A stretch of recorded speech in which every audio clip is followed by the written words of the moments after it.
Uhuru brothers and sisters, comrades. This is Omali Shatel. I'm chairman of the African People's Socialist Party and leader of the Uhuru movement in the International African Revolution.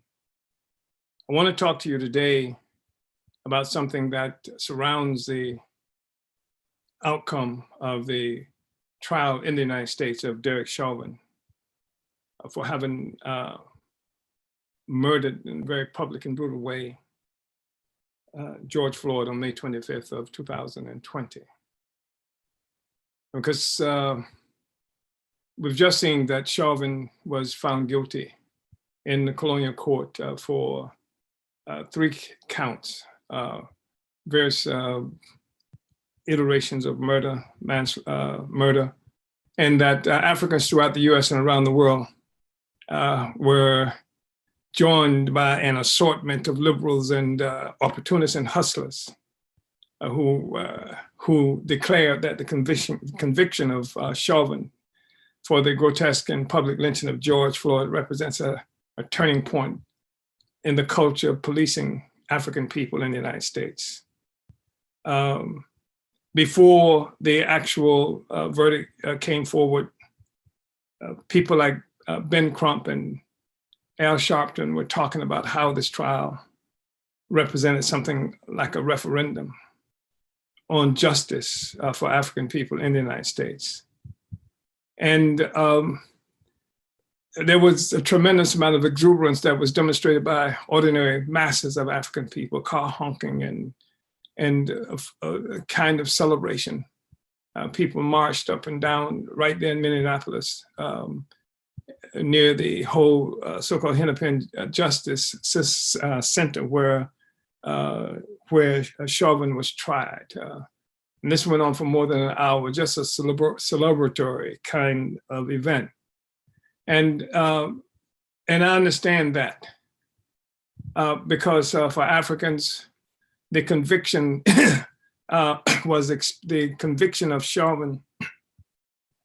We experienced it as a validation of our collective power to actually do something in defense of our lives from a vicious colonial state, which is the monopoly of violence necessary for keeping a colonized people under control and protecting the security of the system of colonial capitalism. We saw that verdict as some kind of expression of our power. We saw power in that. And that's not untrue. The fact is that US government and that court, that verdict never would have occurred without the mobilization, the relentless demonstrations that African people were initiating there in Minneapolis and various other places around the world. And you have the hustlers, and for these hustlers, the verdict was marketing, if you will, for a growing lucrative industry of income generation for vulturistic beneficiaries who actually need police murder victims for personal profit, prestige, and political leverage. They need this. If the government stopped killing African people, they would stop making money. They would stop having prestige. They would stop having their leverage within the Democratic Party and these other institutions of white power. And they would be useless to white power as their voices in our community. So these forces are necessary, and the verdict by that jury in 10 hours or so on all of those charges of the guilt verdict. Was something that was a kind of a marketing consequence for a lot of these forces.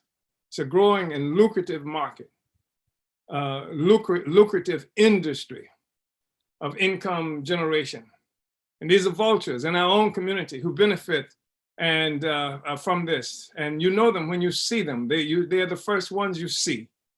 And what makes them vulturistic is, of course, is that they don't try to take the people any place at all beyond the system itself. And so all of the opportunists, the liberals, the hustlers have one thing in common. They need to portray the guilty verdict against Chauvin as a vindication for the colonial capitalist system. The fact is, even God could not have got an acquittal for Chauvin.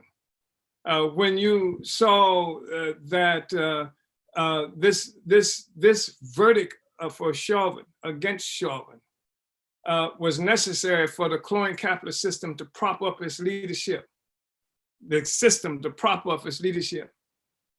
to prop up its leadership of this growing spontaneous movement against the police arm of the colonial capitalist state.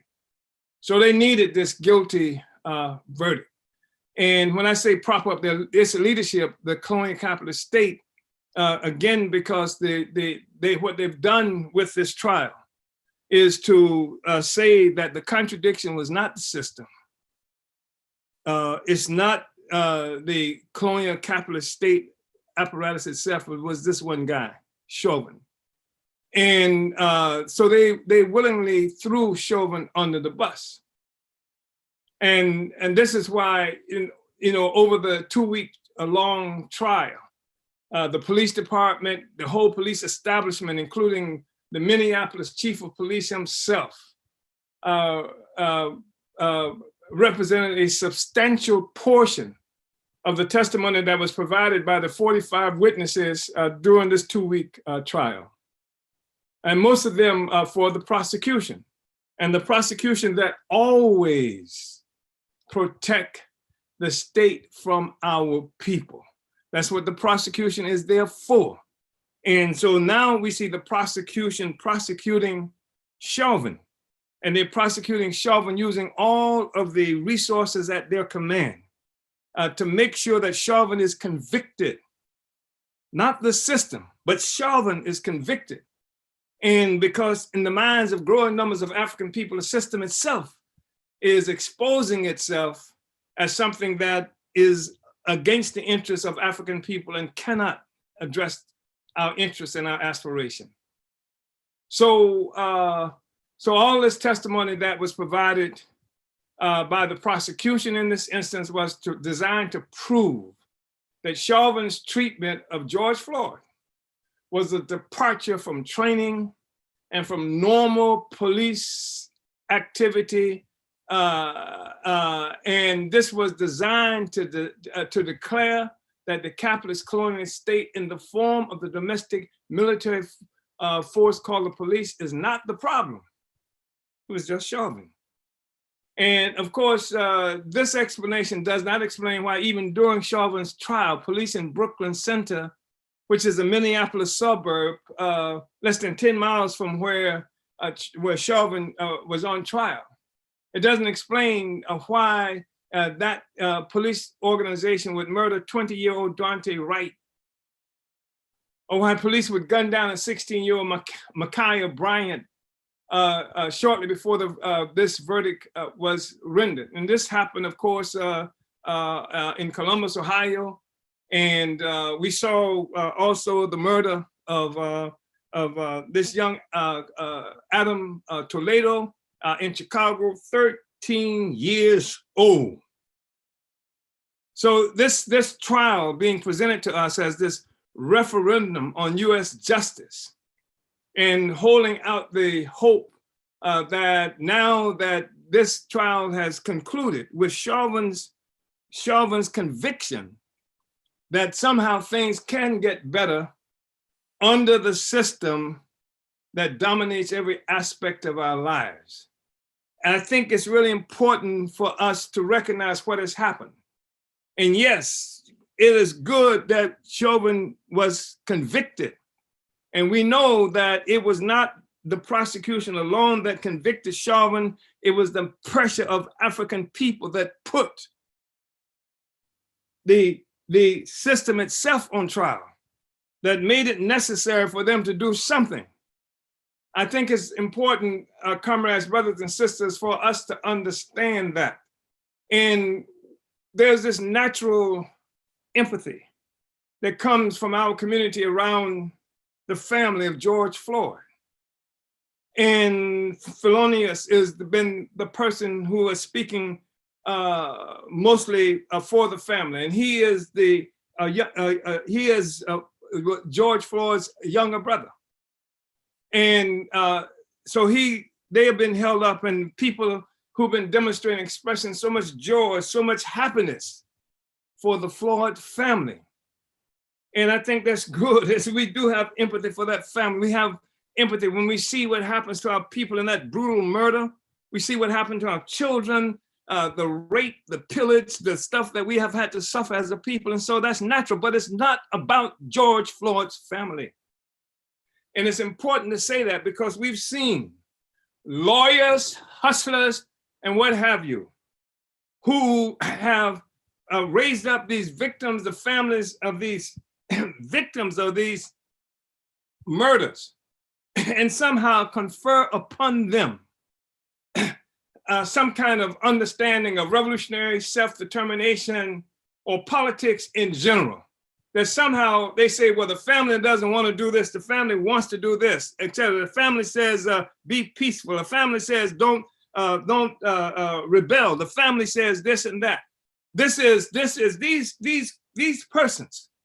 I'm talking about hustlers like Sharpton, hustlers like Crump. They elevate these families who before were almost non-existent, except for our neighbors and people in our own communities who did care and did love them. But suddenly they've been thrust into the limelight by the murder of a family member.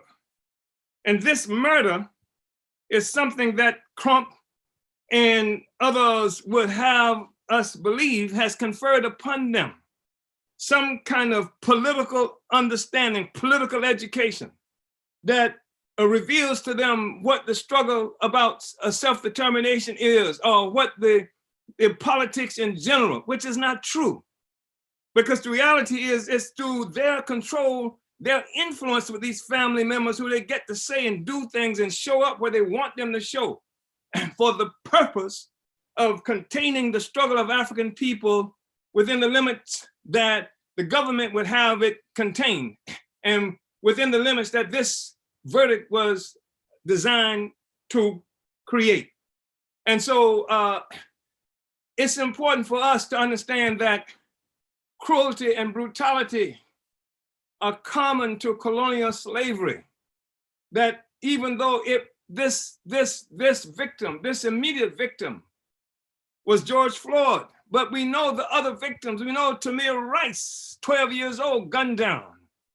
We know the rebellion, the murder that kicked off the rebellion that opened up this era that we are confronted with right now. Not the only first one that happened or anything like that, but Mike Brown. And we've seen the other murders of what's happening to our people on a regular, consistent kind of basis. And this was growing the outrage in our communities. And it's going to continue to grow the outrage in our communities. And what happens is that these forces who want to lock this struggle into one of continuously saying it's going to get better one day. Let's just pray. Let's just vote. Let's just get a good white man to represent us or a good Negro lackey to represent us. That's the solution. Not that the system itself is problematic. So I want to talk a little bit about that because I think it's really important for us if we're going to be free. Because what happened to George Floyd is common to colonial capitalism, to colonial slavery, to what has happened to us as a whole people. And the system is what is dealing with us, and not one individual cop as nasty and vicious and violent and revolting as that cop is. It's the system. And when we say the system, we're not talking about just the so-called police system or the system of policing of the so-called justice system. We're talking about the social system itself. Because if you look at the origin of the system, then you understand why what is happening to African people in Minneapolis, in Brooklyn Center, in North St. Louis, and throughout this country and the world. You understand why it is happening. And this is crucial because we have to get to the essence of this contradiction. When you look at what's happening in the world today, one of the reasons that the US had to push like hell to get a conviction of Floyd, of Chauvin for the murder of George Floyd, is that the US is losing its influence, its strength, its power in the world. And we haven't seen this since the time when the Soviet Union, or Soviet Russia, as they used to call it, was a big power. And the reason is that this world economy, there's a world economy. It's, here you got George Floyd at Cups Food, and there's a Cups Food in virtually every urban center where African people live, in an institution buying food or cigarettes in an institution that is not even one that's owned by the people in the community. That's common to us all around the world. That's common to us in Africa. You can't even go to a supermarket that's owned by African people on the continent. They're owned by somebody else. You can't even go to a hospital of any significance. You can't even find universities there, because that's the way the system is set up. And the system is set up like that globally, not just in Minneapolis, not just in Brooklyn Center. It's the system. And how does this system work? And what brought this system into existence? Well, I'll tell you, because you need to understand that there's a reason why we live in dire, distressed poverty, violence heaped upon violence, ignorance imposed on our community. It's not something that God gave. It's not something because we lack civilization or any of the other lies that's put forth by the rulers of this country and much of the world. The way we live is a consequence of the rise of a social system. The way the societies throughout the world get what we need to feed and clothe and house ourselves. A social system has its roots in colonial slavery, in the attack by Europe on Africa, and the theft of resources, human and material. The theft of resources that go into computers and that liberals are now talking about, that's going to be good for green energy. And the only green energy is involved is money energy. That's the green. The theft of material resources, the theft of human resources, us, Black people, and the instruments and logic that has been imposed on history in the world to justify and implement this theft of our resources, human and material. The genius of African people is a parasitic relationship that the US and Europe imposed upon the rest of the world. That's the thing that's grinding us down. That's the reason why peoples around the world are starving and facing violence and trying to fight like hell to get out of the situation we are confronted with. It's not because of one bad individual. It's a system that was created to produce bad individuals that would control us and produce a consciousness among us that would allow for this control in some instances to go on uninterrupted until we see certain acts such as what has happened recently and the emergence of revolutionary organization challenging that. It's the system. So here you have white people, the ones who make decisions about what the courts are going to look like, did make the decision. The one who stole this land that we stand on, and which is a part of the accumulation of wealth that they have, and put the indigenous people, that's called Indian, in these concentration camps called reservations. The ones who named themselves white, even as they were stealing half of Mexico, and then creating an artificial border there, denying the right of the people who were the traditional custodians of this land access to it because they are now illegal. A system that came into being through capturing Africa, a continent an entire continent, 12 million square miles of nothing but richness, value, a system that captures this continent. And then after so doing, turn it into a place for just breeding human beings who would be sold, would be capital, be sold to create capital. That's what capitalism is. That's what capital is on the one hand, and human beings who would value, who would produce. And so that you have, I used to hear growing up, these commercials that would talk about, they would have this cherubic white guy bragging about his resources, and I got mine the old fashioned way. I worked for it. White people don't even know what work is. If what has been imposed on Africa and African people is work, how the hell can you call what white people have done historically, how can you call that work since we met each other? The fact is you didn't work for it. It's a parasitic relationship that Europe imposed upon the rest of Europe, that when we met it was diseased. This is literal truth. And this is not some anti-white rant that I'm making. I'm trying to talk about a structural relationship that has been imposed on the world that sucks the blood, sucks the resources from vast majority of the peoples of the world, that's been going essentially and primarily to Europe and to the self-described, self-defined white man. So this system has to be examined. It has to be understood, because there's nothing that you can find that would show why all the value in the world, or most of it, would be located in the white world. Why something like 11-12% of the people on the planet Earth would control 80% or more of the resources of the peoples of the world. Was that the God that you prayed to that did that? What happened?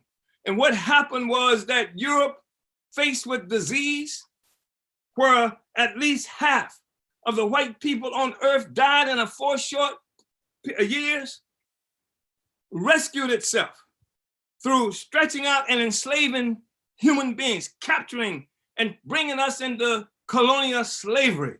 This is where you see the resources beginning to come into Europe. This is where you begin to see definition given to this thing that we call the state under capitalism. And the state is simply that organization, this bureaucracy and this organization of and the possession in the hands of the ruling class of a monopoly on violence. And the state is the army, and the state is the court system, and the state is the jail and the CIA and all of those other forces, and on international scale, things like the United Nations and NATO. They constitute the state apparatus that has been designed to control the world and to be able to suck the resources out of our lives and our communities, to drive us deeper and deeper into starvation. And the fact is that colonialism, nowhere can colonialism work without inflicting extreme, consistent violence all the time on the people, because the people won't take it. The people will not, without this violence being imposed on us, won't be going into mines and bringing out diamonds and resources to see them loaded up on trains and trucks to be taken to Europe and to be taken to the mall in some community in the United States. The people won't tolerate that, seeing their oil being taken from the earth and leaving nothing but scars on the earth and scars on our bodies, scars on our resources, and going to take care of Europeans and take care of Europeans located in various places around the world, while we don't even have access to cooking oil, to heating oil. We don't have access as a people, generally speaking, on the continent of Africa, where much of these resources come. People won't just tolerate that. Without fighting back, the people will rise up. They will fight back. That's the normal thing that people would do. People won't see their children gunned down in the streets, whether here in the United States, where I'm currently located, or whether it's in the townships in South Africa, or some other place that we live, people will not tolerate that. They will fight back, they will resist. And because of this reality, this system that we are talking about, that came into existence through colonial slavery, to kidnapping African people, to taking the land and resources and the genius of the indigenous peoples here and other places around the world. This system requires violence all the time to maintain itself. And that's what we're looking at. And they call it capitalism. That started out, and this is the thing that enriched Europe, enriched the white world at our expense, which is why we're hungry and starving every place. And this is what gave the power, the resources, the armies, the other kinds of educational institutions and systems. They can speak to each other around the world, while you and I have a problem just communicating throughout our neighborhoods, because they will turn off even our capacity to communicate, even my capacity to finish this discussion that I'm having with you now. Now, it's a systemic issue that we're dealing with. And this system has to go. There's no future without that. But none of them, none of the hustlers can address the question of this system. And the system is in a state now of trying to defend itself in a very serious way. And so they're not just dealing with us Africans in the United States. They're dealing with Russia now. They're dealing with China now. And China and Russia are intruding into what spaces, economic and political spaces, that white man, Europe, including the United States, had considered its own province, its own a resource for continuing looting and immiseration of the people. Now there's China, there's Russia, growing economically, growing in terms of political influence around the world, sucking up some of the resources that only used to go to Europe and to North America, or primarily to them. China is challenging that. Russia is challenging that. Russia is challenging their political hold on the world. China is challenging their economic and political hold on the world. And so the US is in this place again, as it hadn't been since the 1960s, of having to prove to the world, the rest of the world, that China is talking to, saying, this is the best way forward. That China is saying that our system is better, much better than the system that exists inside the United States. And China is saying that you can see the truth of this by the growth of our economy, how our economy is growing at such a rapid pace compared to what's happening in the United States and what's happening in Europe. They say you can see this with the growth of our military capacity, the growth of our political influence around the world. And so they're speaking to people everywhere. They're taking their own version of economic influence throughout the world, in Africa and various other places around the world. They are really challenging the United States. And so they are looking also with the rest of the world as what's happening in the United States. They have seen the murder of George Floyd. I have seen a representative of the Chinese government responding to some kind of chastisement coming from the US government about what is supposed to be democracy in China, by simply saying 3 words: I can't breathe. And that was something that reverberates everywhere. This is the contest the United States is involved in with other peoples around the world. And the question they are confronted with, whether they're still going to be the dominating, looting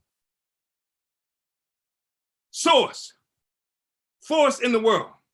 Whether China, Russia will be able to cut into these areas where the United States was the primary force, stealing all these resources and bringing them to the United States. Or whether more and more will be moving toward China and Russia. And the evidence is there. We see this growing influence, growing movement of China economically and politically throughout the world. And every place you look, African people.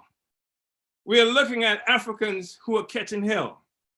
Let's not allow them to convince us that we're looking at a Derek Chauvin problem or problem of African people in the United States. We got a problem as Africans. And the whole system that brought Derek Chauvin to this country, to the United States, is the thing that we have to fight against. Because the system that brought that brought George Floyd to the United States, the system that brought George Floyd, that used extreme violence to take George Floyd from Africa and to bring him here. And then after having brought him here, to keep him subdued all the years since we've been here, and to see that something lived out in public view just on May 25th, 2020. This is the thing that kicked off again another round, deepening the resistance, deepening the struggle, and people want to have freedom. And part of what we're talking about when we talk about hustlers and those others who would make a living off the dead people, this is called neo-colonialism. This is a form of white power in black face. This does not mean colonialism is over.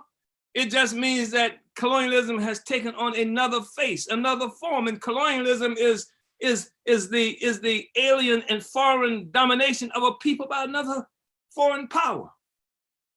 It's the foreign and alien domination of our people. That's what we're experiencing inside the United States. That's what Africa, that's what Venezuela, that's what all the peoples around the world have been fighting against for the longest period of time. That's why the United States is building more weapons to try to murder people in various places around the world. That's why the United States is threatening to go to war with China, or creating circumstances that could easily lead to conflict with China and to Russia. Because the whole system relies on their ability to continue to suck the blood of Africans and other people who are colonized around the world. Violence is the only instrument at their command, because this system of colonial capitalism is a vicious, blood-sucking system that works against the interests of the masses of the people all the time, and especially against the interests of the toiling masses, the workers, working people. But it couldn't work that effectively without neo-colonialism, without those Africans who are telling us that just hang on a little longer, everything's gonna be all right. Without those Africans who work hand in glove with the system, saying, bring in more police, bring in the National Guards, do all these things that can harm the people. But those people, sometimes they're in government and sometimes they're not in government, who represent the system of colonial capitalism. It couldn't work effectively without their aid. And sometimes they act like they're on your side, these neo-colonial forces. They talk militant talk.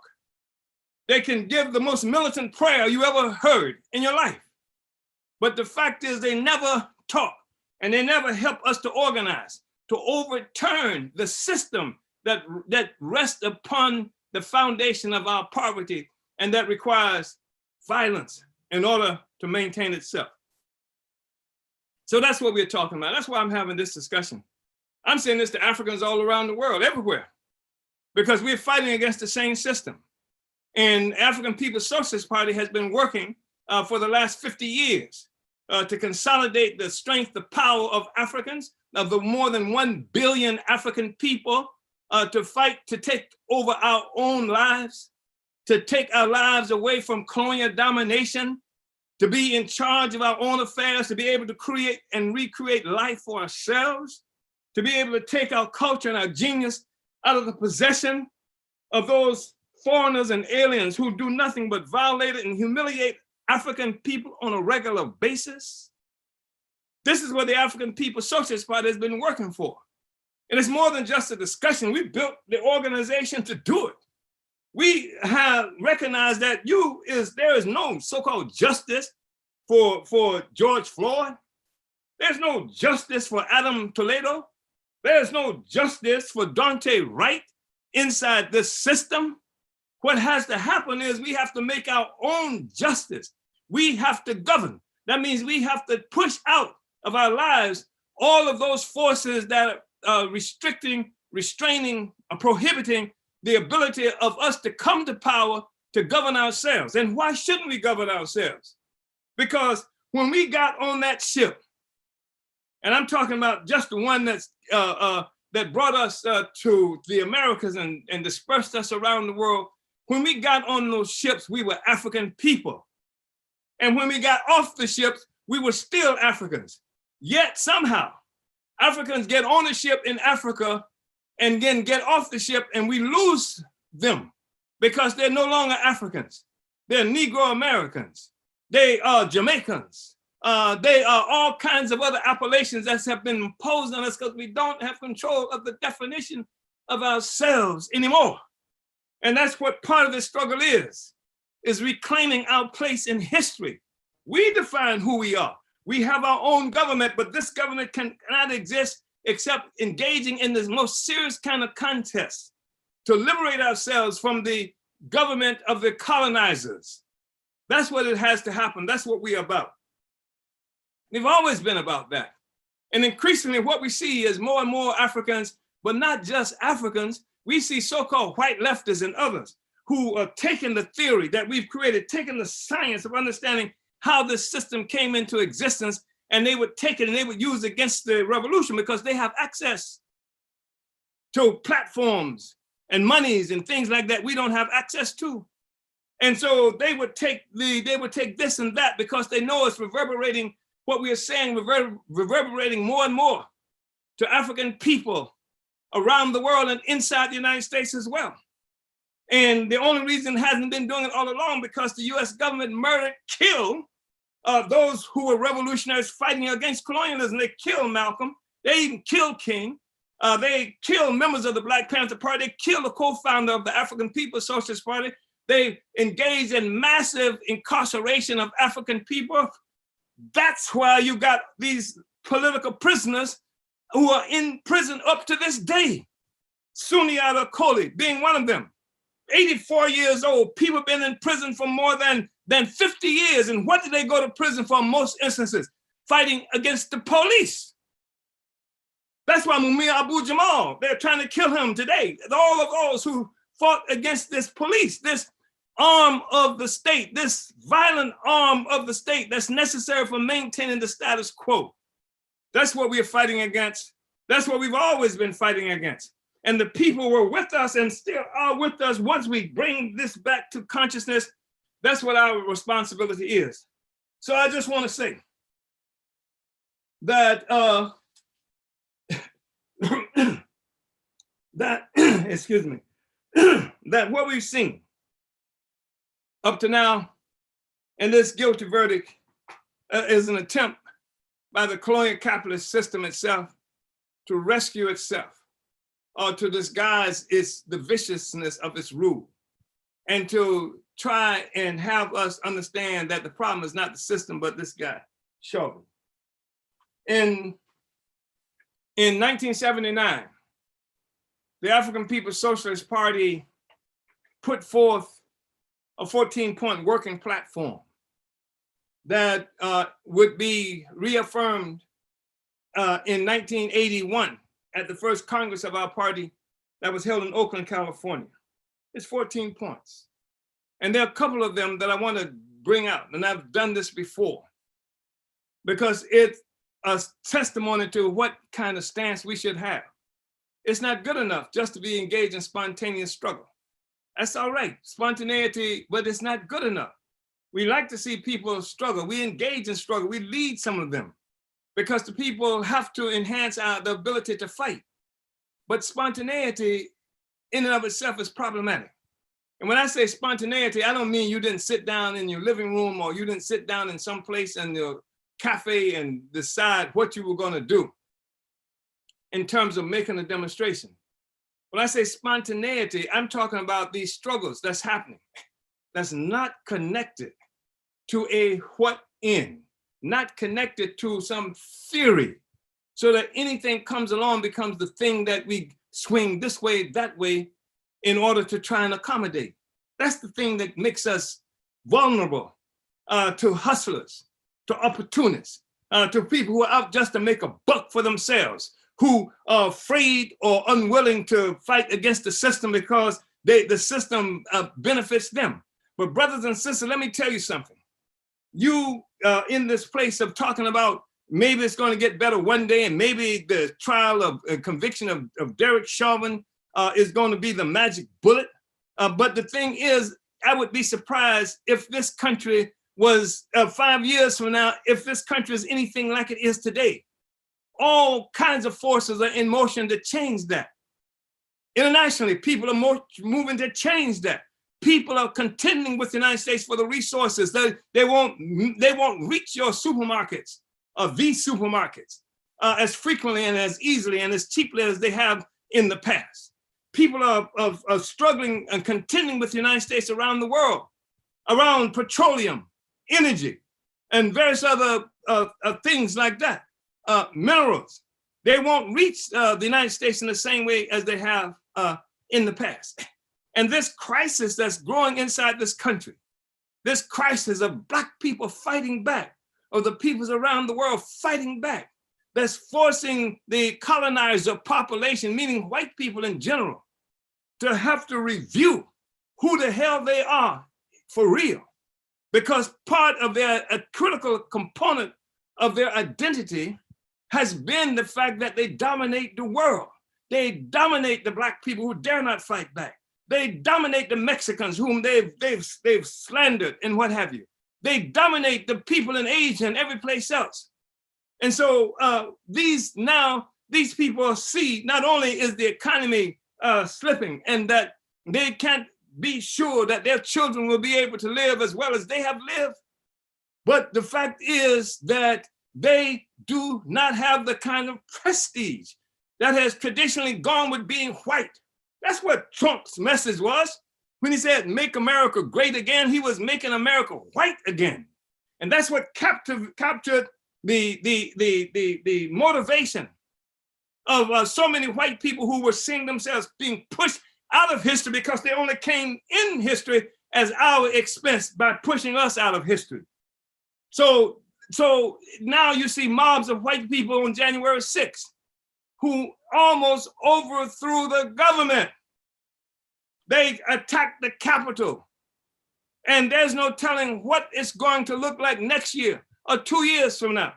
Even as this is occurring, you have the United States government, the state houses all around this country, who, among other things, are coming up with laws. I'm talking about state governments coming up with laws that prohibit or restrict the ability of Africans and other people to even engage in protests, because they know that they don't plan to give us any kind of justice, and the only thing that gave a semblance that of rectification at all, only thing that pushed back at all is the masses of people mobilizing, demonstrating, threatening the status quo, threatening the stability of the system. So they are daily. This is happening even as I'm having this discussion. Google it, if you will. The state of Florida is one of them, but it's not the only state that's making it a crime in some instances and many instances to even protest. This is what's happening in this country. And another thing that I think you should be conscious of that. And then you've got these states, more than 40 governments, local state governments have engaged in changing the law that would restrict the voting rights of African people in this country, more than 40. And then you've got these mobs of white people. I call them mobs, that's a misnomer, because their leadership is well organized and making it necessary today for governments to be able to function behind barbed wire fences and barricades. This is instability in this country. There's no telling what everything's going to look like even a couple of weeks from now. And you've got these quislings. You've got these people, these opportunists who are telling us that in the good by and by, things are going to get better. And the truth of the matter is that every day, other forces are fighting like hell to make sure that things don't remain the same. We have to fight to make sure things don't remain the same. Also, we have to do it organized. They won't remain the same, but the change that we're looking for is a fundamental transformation in the relations of power that exists between African people who are colonized and the colonizer and the colonial capitalist state. So in 1969, 79, we had 14-point platform, number 8, because this is specific to what's going on now. We want the immediate withdrawal of the US police from our oppressed and exploited communities. We believe that the various US police agencies which occupy our communities are arms of the US colonialist state, which is responsible for keeping our people enslaved and terrorized. We believe that the US police agencies do not serve us, but instead represent the first line of US defense against the just struggle of our people for peace, dignity, and socialist democracy. Therefore, we believe the US is an illegitimate standing army, a colonial army in the African community, and must withdraw immediately from our community to be replaced by our liberation forces, whose struggles in defense of our community and against our oppression demonstrate their loyalty to our community and their willingness to serve in its interest. So we're saying that we demand the immediate withdrawal. That's different from just going around talking about Black Lives Matter, Black community control of the police. We want you out of the community. What does Black Lives Matter say to the masses of our people? Nothing. Black Lives Matter is a whine that you're making to the oppressor. So the oppressor can join in Black Lives Matter, but it doesn't inform our people to do anything. We say we want an immediate withdrawal of the police from our communities, and that these police will be replaced by forces who are loyal to our community, who have been engaged in the struggle for our liberation. We talk about Black community control of the police. That's what we demand. That's what we have to be about.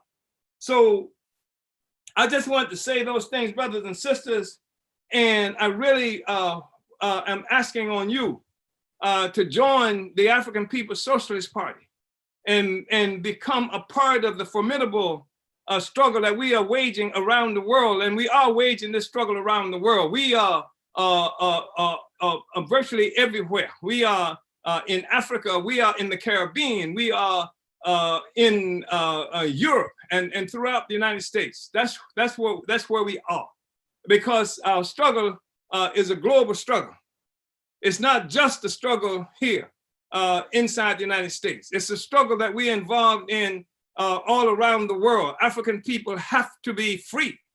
And that's the thing that we have to be fighting for, not to get white people to like us some more, better than they've liked us in the past, not to fight some empty struggle against racism, which is more or less a struggle to get white people to like us, but to have the power of our own lives, so that no matter what white people think about us, the colonizer, no matter what the colonial state thinks about us, it will not have the ability to do anything against us. We have to have our own self-governing capacity.